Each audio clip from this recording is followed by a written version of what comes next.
Hello, I'm Rick Floyd, one of the partners at HomeBridge Financial Services. We are one of the nation's largest independent mortgage bankers with licenses and locations from coast to coast.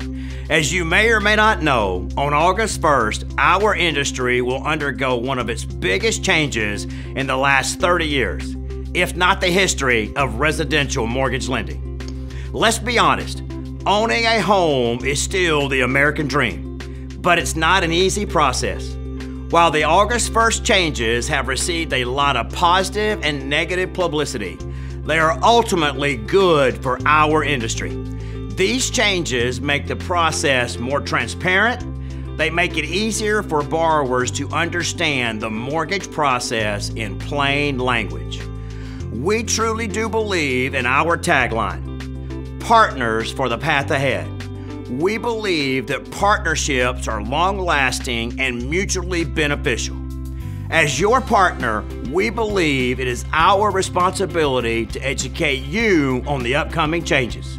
Today, two of our experts, two officers of our company, Phil Shield and Grace Currid, will highlight the changes effective August 1st.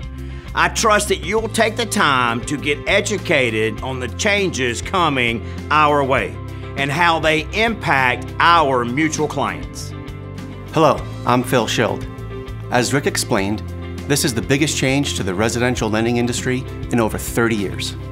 Effective August 1st, 2015, the TILA-RESPA Integrated Disclosures Rule will go into effect. The Consumer Financial Protection Bureau, CFPB, finalized amendments to Reg X RESPA and Reg Z TILA that integrate existing disclosures and take effect beginning with applications taken on or after August 1st, 2015. The new loan estimate, or LE, combines the initial truth in lending disclosure and the RESPA Good Faith Estimate. The new closing disclosure, or CD, combines the final truth in lending disclosure and the RESPA HUD-1. These changes are not just about two new disclosures. There are fundamental workflow changes, particularly when it comes to closing. Part 1 of this video series will be focusing on the loan estimate. The loan estimate combines the initial TIL and GFE. The loan estimate becomes the standard form for RESPA transactions and will not be used for HELOCs and reverse mortgages. The loan estimate is a dynamic form. For example, inapplicable disclosures are left blank or sections do not appear at all. In addition, the adjustable interest rate and adjustable payment tables do not show if they do not apply to the loan. Also, we are not permitted to use NA. The form is designed to make it easier for the borrower to understand. The text is easier to read and more visually appealing. The more important and usable information appears first on the form, and the loan estimate and the closing disclosure should match. Hello, I'm Grace Currid.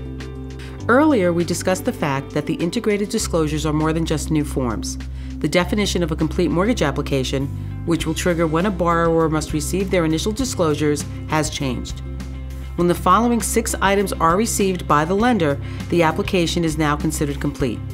These 6 items are the borrower's name, the borrower's income, the borrower's social security number used to obtain a credit report, the property address, an estimate of the value of the property, and the mortgage loan amount being sought.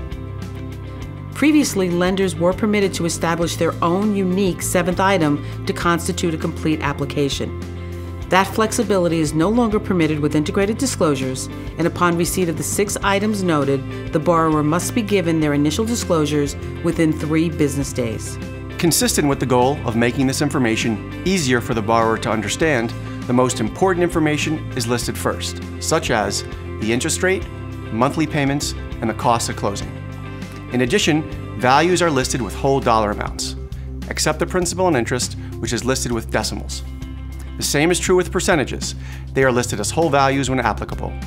If the value does have decimals, it will be rounded to a maximum of 3 places.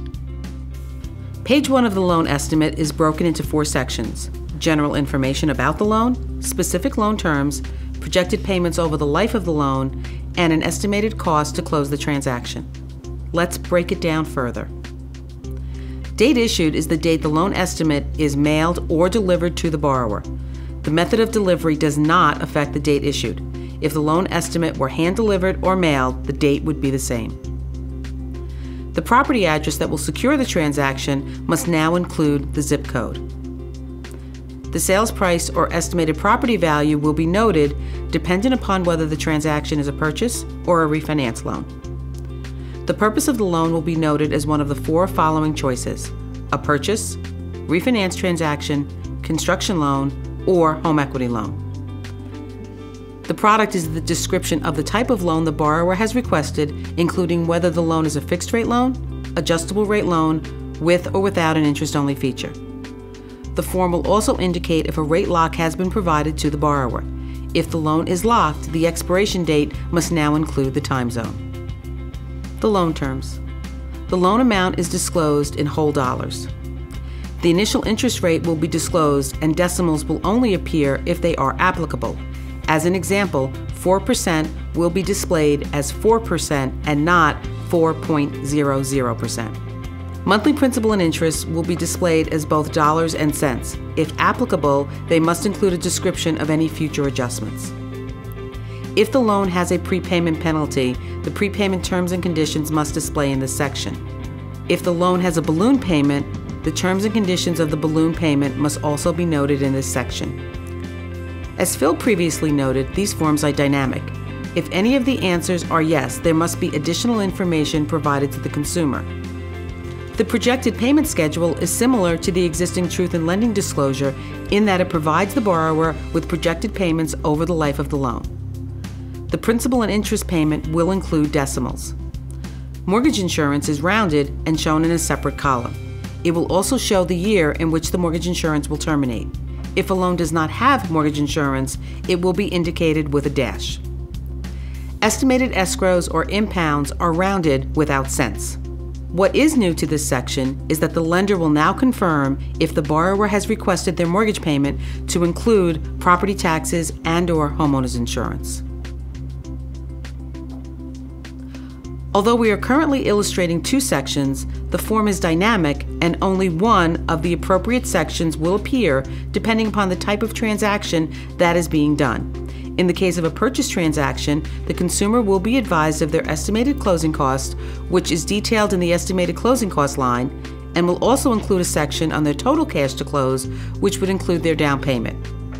In the case of a refinance transaction, the estimated closing cost will also appear. The difference in a refinance transaction is that the form will now indicate whether the borrower is bringing cash to the transaction or will be receiving proceeds from the mortgage loan. The loan estimate displays fee information differently than the GFE. Fee names are uniform and listed in alphabetical order. Fee lines are not numbered. Dollar amounts and percentages are rounded, and lender-paid compensation on broker transactions are not disclosed on the loan estimate.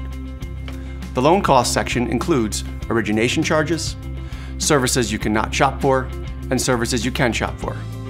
The other cost section includes recording and other taxes, transfer taxes, prepaids, the initial escrow payment, and other costs. The new section on the form is the Calculating Cash to Close section. Also, for an adjustable rate mortgage, the adjustable payment table and the adjustable interest rate table would be listed here. Page 3 of the loan estimate begins with additional information about the loan. This includes lender and mortgage broker information, such as the NMLS ID, phone, and email addresses.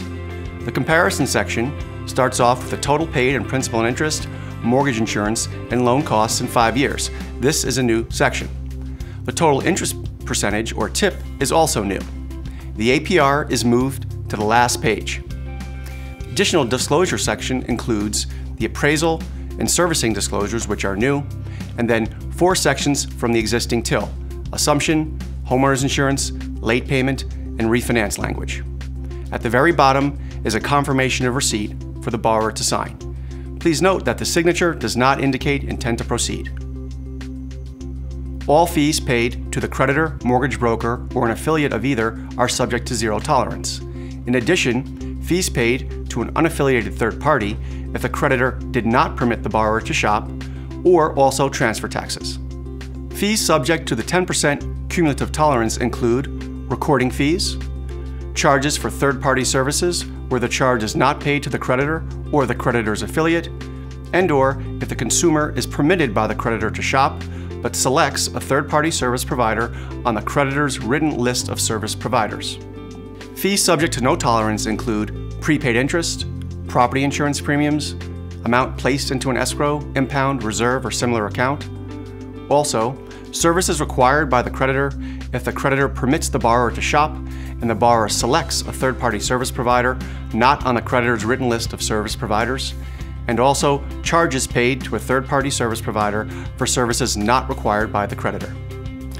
Similar to the GFE and TIL, the initial loan estimate must be delivered within 3 business days after an application is received by either a creditor or mortgage broker. If not provided in person, receipt of the loan estimate is assumed within 3 business days after delivery or mailing. For purposes of providing the loan estimate, a general business day is a day on which the creditor's offices are open to the public for carrying out substantially all of its business functions, also known as an open for business day. The loan estimate must be delivered 7 specific business days before consummation or closing, which is the same as the current MDIA requirement. A revised loan estimate must be delivered within 3 general business days of a creditor receiving information sufficient to establish a change of circumstance. The final LE must be delivered 4 specific days prior to closing, and the final LE cannot be delivered with or after the closing disclosure. I know it's a lot of information, but thank you for taking the time to get educated on the loan estimate. For more information, please visit homebridge.com/August 1st. Here you'll find the second part of this video series on the closing disclosure, as well as links to monthly webinars that take a deeper dive into these changes. If you're currently one of our partners, thank you for your support and your loyalty to our associates.